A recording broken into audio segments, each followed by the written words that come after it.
Hello everyone, welcome to my cooking blog. मैं नेहा आप सभी का स्वागत करती हूँ अपने cooking channel cook with Neha में।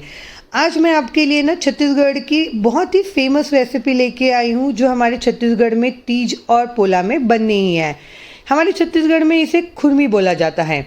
ये रेसिपी जो है ना बनाने में बहुत ही ईजी है, ना इसमें चीनी का यूज़ होता है, ना ही आपको चाशनी बनाने की कोई झंझट है। और ये रेसिपी खाने में भी बहुत ही टेस्टी लगती है। आप इसे ज़रूर से एक बार ट्राई करिएगा। ये रेसिपी बेसिकली हमारे यहाँ पोला के फेस्टिवल में बनती है। और पोला हमारे यहाँ ना बेसिकली वो फेस्टिवल है जहाँ पे हम बैलों की पूजा करते हैं। तो आइए चलिए देखते हैं इसे कैसे बनाना है। सबसे पहले मैंने यहाँ पे आधा कप गुड़ लिया है। गुड़ को आप या तो ग्रेट कर लीजिए या तो आप इसे कूट लीजिएगा ताकि जो बड़े बड़े पीसेस हैं ना वो ना रहें। और हमें क्या करना है, गुड़ को अब अच्छे से घोलना है। तो हम इसे घोलेंगे दूध में। यहाँ पे मैंने 2 चम्मच दूध लिया है, बस 2 चम्मच दूध लेना है, उससे ज़्यादा नहीं लेना है यहाँ पे। तो इसे हम अच्छे से मिक्स कर लेंगे ताकि गुड़ और जो दूध है ना वो अच्छे से मिक्स हो जाए और एक थिक पेस्ट बनके तैयार हो जाए। अब हम क्या करेंगे ना, इसे हम थोड़ी देर के लिए सेट होने के लिए रख देंगे, लगभग 5 मिनट के लिए। और अब हम यहाँ पे तैयार करेंगे अपना आटा। तो यहाँ पे मैंने क्या लिया है, 2 कप गेहूं का आटा लिया है। नॉर्मल गेहूं का आटा है जिससे हम रोटियां बनाते हैं वो। यहाँ पे आप परफेक्ट मेजरमेंट के अनुसार बनाएंगे ना तो आपका बहुत अच्छा बनेगा। और उसमें मैंने डाला है 1 टेबलस्पून सौंफ। ये नॉर्मल सौंफ है जो हम खाते हैं ना, वो सौंफ डालने से ना इसमें बहुत अच्छा टेस्ट आता है। आप इसे ज़रूर से डालिए। और मैंने यहाँ पे लिया है 1 टेबल स्पून यहाँ पे मैंने लिया है इलायची का पाउडर। इलायची का पाउडर डालने से ना एक बहुत ही अच्छी स्मेल भी आती है, बहुत अच्छा टेस्ट आता है। अब हम क्या करेंगे, इसमें मोहन देंगे। तो मोहन देने के लिए मैंने यहाँ पे लिया है 1/2 कप यहाँ पे घी लिया है मैंने। और घी को मैंने थोड़ा हल्का सा कुनकुना गर्म किया है।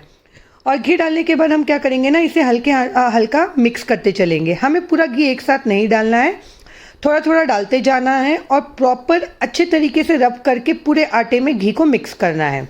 देखिए आपका मोहन परफेक्ट हुआ है कि नहीं, इसे देखने के लिए आप ना यहाँ पे मुट्ठी बांध के देखिएगा। अगर आपका लड्डू बन रहा है तो इसका मतलब है कि आपका मोहन परफेक्ट है। हमें और घी इसमें नहीं डालना है। अब इसे हम क्या करेंगे ना, दबा के इसे हम थोड़ी देर के लिए रेस्ट होने के लिए छोड़ देंगे।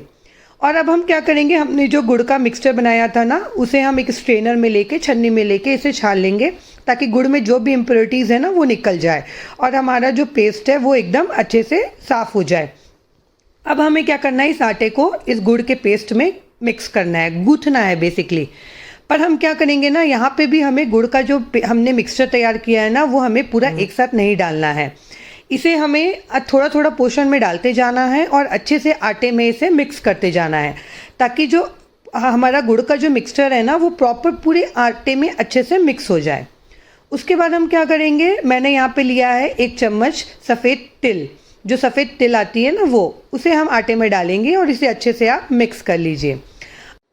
अब हम क्या करेंगे ना, हमें नॉर्मल टेम्परेचर का दूध लेना है, रूम टेम्परेचर में जो हो। और आटे को हमें दूध की हेल्प से एक सख्त डो तैयार करना है। हमें यहाँ पे जैसे हम आटा गूँथते हैं ना वैसा नहीं गूँथना है, हमें सिर्फ इसे मिक्स करना है। अगर आप आटा गूँथते हैं वैसा अगर नरम गूँथेंगे ना तो ये हमारा जो खुरमी है ना वो बिल्कुल भी एकदम नरम बन के तैयार होगा, यहाँ पे खस्ता नहीं बनेगा। तो देखिए एकदम सख्त सा डो आपको बनाना है। यहाँ पे मुझे लगभग 1.5 कटोरी दूध लग गया था इसे मिक्स करने में। अब इसे हम क्या करेंगे ना, एक छोटा सा डो लेके हाथों में ऐसे रोल कर लेंगे और इस तरीके से प्रेस करते हुए अपनी हथेलियों में रख के प्रेस करेंगे और हमें इसे शेप देना है। देखिए अगर आपका प्रॉपर शेप हो जा रहा है दैट मीन्स हमारा आटा तैयार है। अब हम बनाते हैं खुरमी। तो हम यहाँ पे क्या करेंगे, छोटा सा आटा लेंगे, डो लेंगे उसका और इसे हम रोल कर लेंगे। रोल करने के बाद आप एक पाटे में रख के इसे प्रेस कर दीजिए इस तरीके से हाथों से। इसे हमें रफ़ ही रखना है, इसे हमें प्लेन या चिकना नहीं करना है। इसे प्लेन या चिकना कर देंगे ना तो ये खस्ता नहीं बनेगा। ये जितना रफ़ रहेगा उतना ही खस्ता बनेगा। और इसे एक चाकू की हेल्प से आप ऐसे डिज़ाइन दे देंगे। हमारे यहाँ ना पारंपरिक रूप से इसे क्या करते हैं, जो बांस वाली टुकनी आती है ना उसमें रख के प्रेस करते हैं तो ये बहुत ही सुंदर ऐसे डिज़ाइन बन जाती है। अगर आपके पास वो टुकनी हो ना तो आप उसी से ही डिज़ाइन बनाइएगा, बहुत अच्छा दिखता है, वो सुंदर दिखता है देखने में। मेरे पास नहीं था तो मैं यहाँ पे चाकू का यूज़ करके इसमें डिज़ाइन बना रही हूँ। और ये खाने में भी ना बहुत ही टेस्टी लगती है और बहुत ही अच्छी लगती है। बच्चों को तो स्पेशली ये बहुत पसंद आती है। देखिए कितना सुंदर दिख रहा है। मैंने सारे खुरमी बना के तैयार कर लिए हैं। अब क्या करेंगे, हम कढ़ाई में तेल गरम करने चढ़ा देंगे। तेल यहाँ पे ध्यान रखना है कि एकदम गरम नहीं होना चाहिए। इसे लो टेम्परेचर में, लो फ्लेम में ही हमें इसे फ्राई करना है।